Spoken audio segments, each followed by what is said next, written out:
মুজিবুর রহমান মঞ্জু, আপনার কাছে যেতে চাচ্ছি একটি রাজনৈতিক দল হিসাবে বা ব্যক্তিগতভাবে দুইভাবে জানতে চাচ্ছি যে আসলে এই মুহূর্তে গণপরিষদ নির্বাচন দেশে কতটা প্রয়োজন আপনারা দল হিসাবে, বা আপনি কতটা প্রয়োজন মনে করেন এবং কিভাবে সম্ভব মনে করেন? ধন্যবাদ যশোয়া। মামুন ভাই আছেন এখানে এবং দর্শকদেরকে শুভেচ্ছা জানাচ্ছি আপনাদের মাধ্যমে। গণপরিষদের বিষয়টা কেন এসেছে, প্রথম কথা হলো যে আমরা জানি যে যখন সংসদ থাকে না এবং সংবিধান নিয়ে নতুন করে সংবিধান প্রণয়ন বা সংবিধানের কোনো ম্যাসিভ চেঞ্জ, এই প্রসঙ্গগুলো যখন আসে তখনই একটা গণপরিষদ নির্বাচন বা সংবিধান সভা আহ্বানটা করে। এটা আসলে আমাদের কোনো সাধারণ মানুষের বোধগম্য বিষয় না। এটা সাধারণত যারা নতুন করে রাষ্ট্র গঠন, পুনর্গঠন বা সংবিধানের যারা খুব বিশেষজ্ঞ তারা এই বিষয়টা ভালো করে বোঝেন সাধারণত।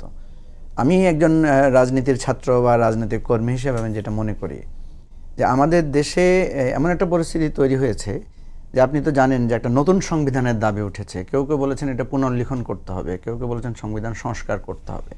কারণ এই সরকারটা যখন গঠিত হয়েছে তখন কিন্তু একটা বড় প্রশ্ন ছিল যে এর সাংবিধানিক বৈধতা কী, এবং যার কারণে আপনার সুপ্রিম কোর্টের একটা মতামত নিয়ে কিন্তু এই সরকারকে কিছুটা বৈধতা দিয়ে কিন্তু কাজটা শুরু হয়েছে।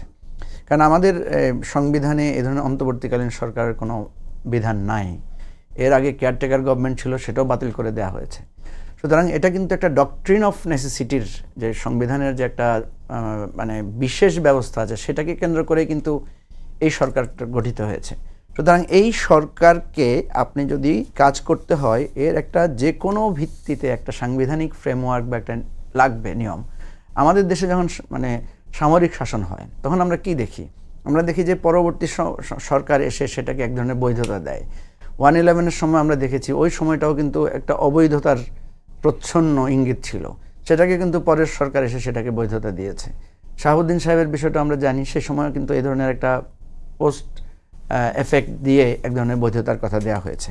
এখন প্রশ্ন হচ্ছে বিএনপির পজিশন হচ্ছে, বিএনপি মনে করছে যে আমরা যদি কোনো সংশোধন করি সেটা আমরা পার্লামেন্টে গিয়ে এটাকে রেকটিফিকেশন করে নিব, রেটিফাই করে নিব, এটা তারা মনে করছে।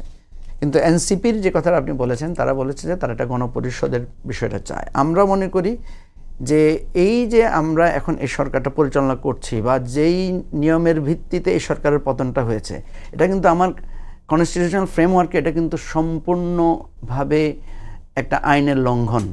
কারণ ছাত্ররা রাজপথে নেমে, ছাত্র জনতা রাজপথে নেমে যেভাবে একজন শাসককে ও স্বৈর শাসক, অবৈধ শাসককে দেশ ছেড়ে পালাতে বাধ্য করেছে, এবং এরপরে সারা দেশে যে পরিমাণ মানে একটা গণ অভ্যুত্থানের মতো পরিস্থিতি তৈরি হয়েছে, সংবিধানে এটাকে আমাদের যে প্রচলিত সংবিধান আছে এটাতে কিন্তু এটা একটা অন্যায়।